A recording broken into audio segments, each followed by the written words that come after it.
Imam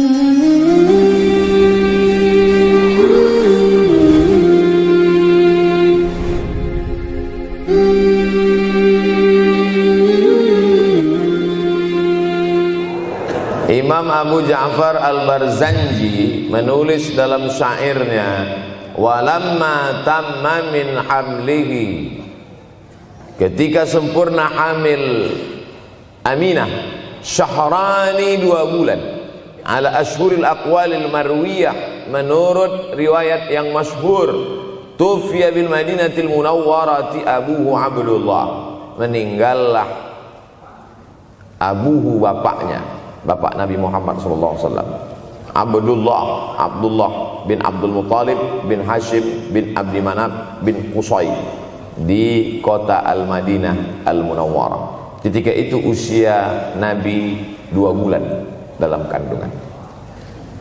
Setelah itu Nabi SAW pun lahir, dibesarkan dalam peluk cium kasih sayang Aminah. Lalu kemudian pada usia lebih kurang 4 tahun dibawa lagi ziarah ke makam ayahnya. Dan dalam perjalanan pulang dari ziarah itu meninggal pula Aminah. Apa pelajaran yang ingin diambil dari kematian ayah dan ibu Nabi ini? Banyak analisa sesuai dengan ilmu orang masing-masing. Bagi psikolog yang katanya pengaruh akal manusia itu dipengaruhi 4, maka kata mereka manusia ini berpikir itu dipengaruhi oleh pertama ayah, yang kedua ibu, yang ketiga bacaan, yang keempat lingkungan. Maka Allah ingin membersihkan Nabi Muhammad sallallahu alaihi wasallam dari 4 ini. Apakah akal Nabi Muhammad itu dipengaruhi oleh ayahnya? Tidak, karena dia tidak sempat bertemu. Apakah Nabi Muhammad SAW itu akalnya dipengaruhi oleh ibunya? Tidak, karena 4 tahun sudah meninggal dunia. Apakah Nabi Muhammad SAW itu dipengaruhi oleh bacaannya? Tidak, karena Nabi tidak bisa membaca. Walladzi ba'atsa fil ummiyina rasulan minhum, Allah yang mengutus dia kepada umat yang ummi, la yaktub wa la yaqra, tak menulis dan tidak membaca. Minhum, dan dia bagian dari mereka, dia juga tidak bisa tulis baca. Apakah Nabi Muhammad SAW itu dipengaruhi oleh lingkungannya? Tidak, karena di lingkungannya zina begitu bebas, tipu muslihat, dan dia tetap dengan jati dirinya bergelar Al-Amin, orang yang paling amanah menurut para psikolog. Tapi ada analisa lain. Mengapa ayahnya meninggal ketika dia berusia 2 bulan dalam kandungan, dan belum sempat pula dia mendapatkan kasih sayang seorang ibu? Di situ pula dia meninggal dunia, ibunya saat dia berusia 4 tahun.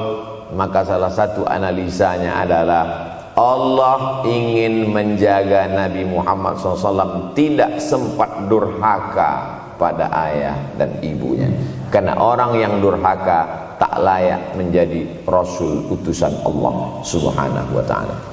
Makanya sehebat-hebatnya bapak Nabi Ibrahim bernama Azar. Apa kata Azar?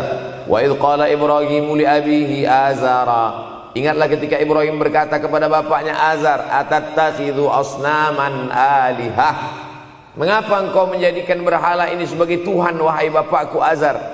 Apa jawab Azar? La illam tantahi, kalau kau tidak berhenti menceramahi saya, la arjumannaka, aku lempar engkau pakai batu, wahjurni maliya, tinggalkan aku untuk waktu yang sangat lama, pergi sana, kata Azar. Apa jawab Nabi Ibrahim alaihissalam? Salamun alaika, selamat untukmu wahai ayahku Azar. Aku akan memohonkan astaghfirulaka rabbi, memohonkan ampun kepada Allah dosa-dosamu supaya diampunkan Allah. Innahu kana bi hafiyya, sesungguhnya Allah amat sangat sayang dan mengabulkan doa-doa.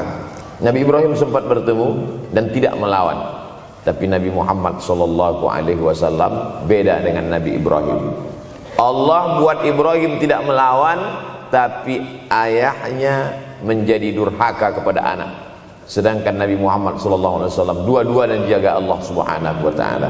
Nabi Muhammad dijaga sehingga tidak sempat durhaka kepada Abdullah dan Aminah, dan Allah pula menjaga Abdullah, menjaga Aminah sehingga tidak sempat menyakiti manusia yang paling mulia, Nabi besar Muhammad sallallahu alaihi wasallam.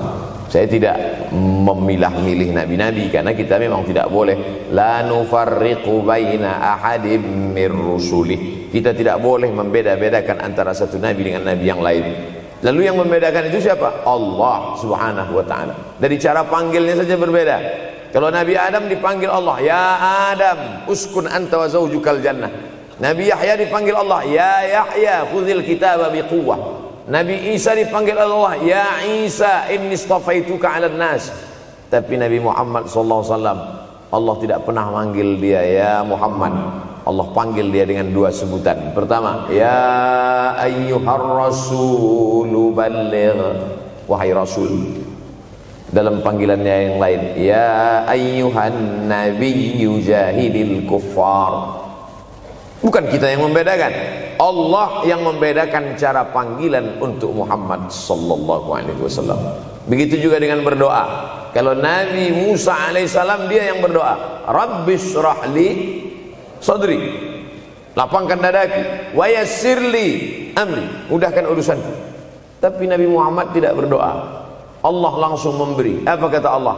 Alam nashrah laka sadrak. Apakah belum kulapangkan dadamu? Wa rafa'na laka dzikrak, kami angkat bebanmu. Allazi anqadha dhahrak, yang membebani pundakmu. Belum dia berdoa sudah dikabulkan Allah, karena janji Allah kepada dia, wala saufa yu'tika rabbuka fatarda, apapun yang kau mau akan kuberi. Salah satu penyebab Allah memberi apa yang dimau sebelum meminta adalah kalau tidak pernah durhaka kepada orang tua.